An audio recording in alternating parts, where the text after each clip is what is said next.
Do you have anything you want to say before we I've never start done this asking before. I think questions? it's quite obvious.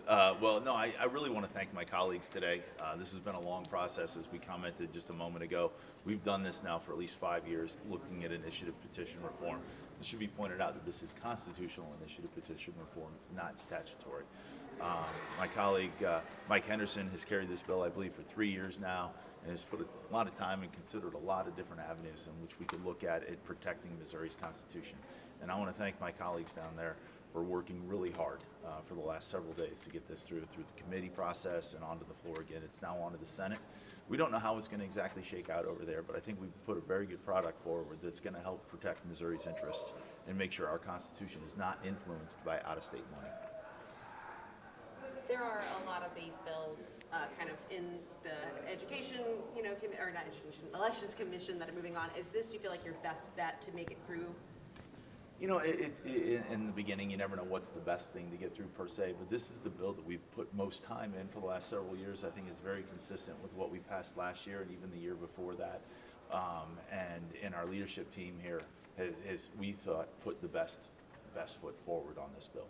Why not look at the number of signatures needed? Why did you guys not take that route? Or is that still an option this year about increasing the number of signatures needed?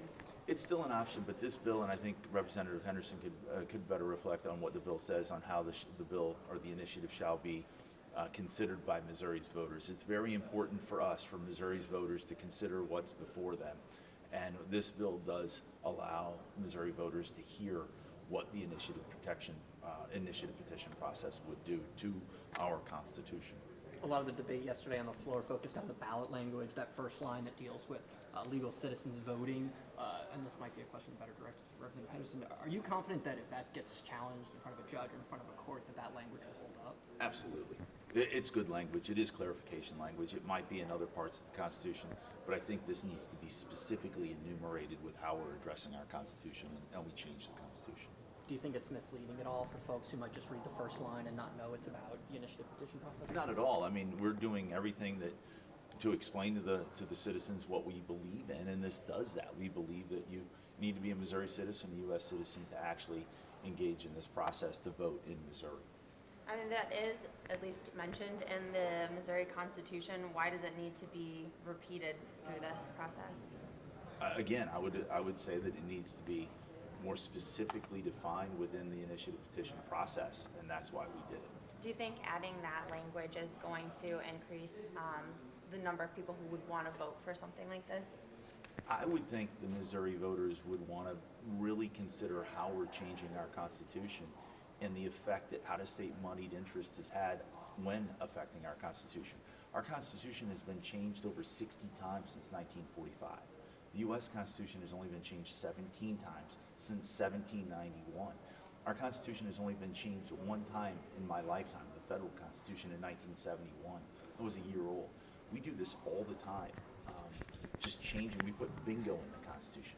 We just added 40 pages that people, even the lawyers, don't understand how marijuana is now infused into our Constitution.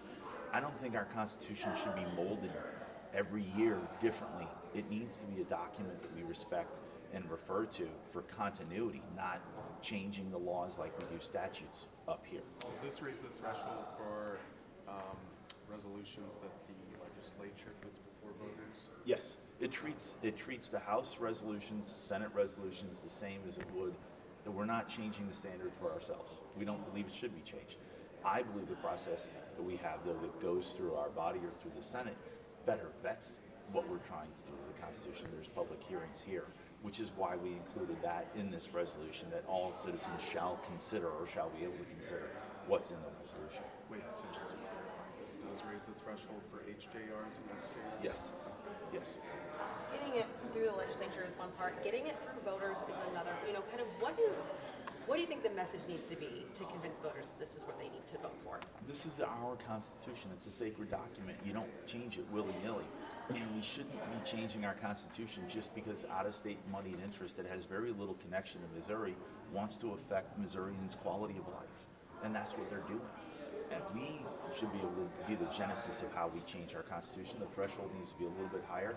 And the voters need to be better informed as to what people are trying to do to our Constitution. I think by raising the threshold, it encourages, I guess, a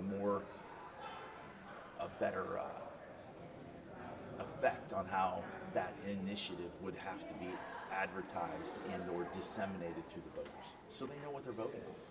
With the focus being so much on initiative petition reform, why was the decision made for citizenship to be the first bullet point in the summary? I couldn't tell you. I mean, it's something we believe in strongly. But just to ask my question again, because I'm not sure if you addressed it, do you think having that language, the language about citizenship and voting, is going to make more people want to vote for it? You know, As if it didn't have that. I think people, we only get 50 words. I think people, it's only 50 words. It's not hard to read 50 words. It's hard to actually articulate in 50 words what you're trying to accomplish, though. But I think the citizens would read all 50 words. I mean, what do you go to the ballot box for? To just read the first 2 words? Because if that's the case, the first person on the ballot would win every time. But you don't think that the language about citizenship is, as they say, ballot candy? I think it's crucial to what we're trying to do to better articulate who should be able to vote in the initiative petition process. It is essentially part and parcel to everything we're trying to accomplish. Are you concerned at all about some groups, Missouri Realtors, lobbyists specific, have said that if there are radical changes on the ballot, if this gets through the legislature, that they're prepared to respond and sort of launch or finance a campaign against it? I'm certainly respectful of the process, and yeah, everybody has their opinion. Let them use their opinion as they need to. Now, this is what we're trying to do: create discussion on why we're changing our Constitution so easily. You handled one of a big priority here within just about 4 weeks of session. What's next? Right now you have a big crime bill that is in executive committee in the House. What's the next focus? We're going to be looking at crime hopefully next week. We expect that bill to be exected out of committee today. Crime will certainly be a priority, I believe, of the state. If you look at the rampant crime that's occurring, particularly in our urban areas, but really throughout the state of Missouri, it has to be addressed. I think Missouri citizens deserve a much better quality of life and not fear of their life when they walk out the door. We're going to look at foreign ownership of land. We're going to look at some tax issues, particularly personal property tax issues, on how our vehicles were inexplainably increased in value out of nowhere because of government intrusion into our lives, where they created shortfalls of shortages, I guess, of supplies, as well as increasing the monetary supply, which led to inflation. So we're going to address the personal property tax issues as well. What about the, did you listen to any testimony on the healthcare for trans kids bill? I did listen to the discussions last week, I believe, that when we had it in committee concerning the transgender bills. There were some parents who are worried that they'll be considered child abusers if this was signed into law. Should they be worried about being I labeled wouldn't child think so.